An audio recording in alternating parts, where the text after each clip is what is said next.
I haven't been to the gym for 2 weeks, but it's fine, I just need to watch sport on television.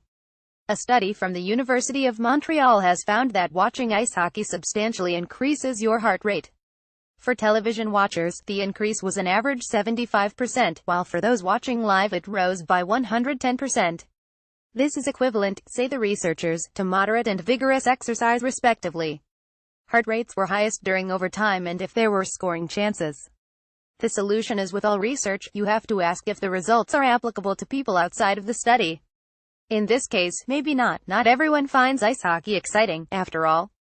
However, there is other research showing that watching football can stress the heart so much that it triggers strokes and heart attacks. A study of German fans compared heart rates and blood pressure as they watched their country play in the 2006 World Cup. Both heart rate and blood pressure were raised, thought to be due to adrenaline release when they watched their own team, and stayed higher for hours afterwards. The Canadian study, which claims to be the first to measure the pulses of people watching an ice hockey game, was prompted by an observation made by 13-year-old Leah Carey, daughter of Professor Paul Carey, the lead researcher. She noticed that while her own heart was pumping as she played soccer, the parents on the sidelines were jumping up and down even more energetically. But Carey is very clear: watching an ice hockey game is not a substitute for physical activity.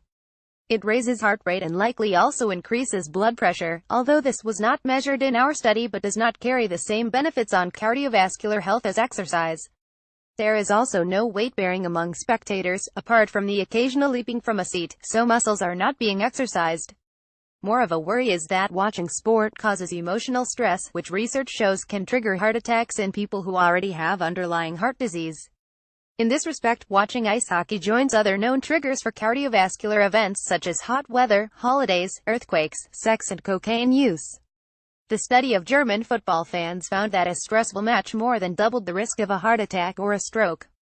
So it may be that you need to be fit before you watch a sporting event, rather than hope it is the equivalent of a short burst of exercise. Studies have only shown a significant effect on men, and there is no correlation between a fan's emotional connection with a team and the triggering of a heart attack. The authors of the Canadian paper suggest that anyone watching an exciting game should take seriously any symptoms such as chest pain or shortness of breath.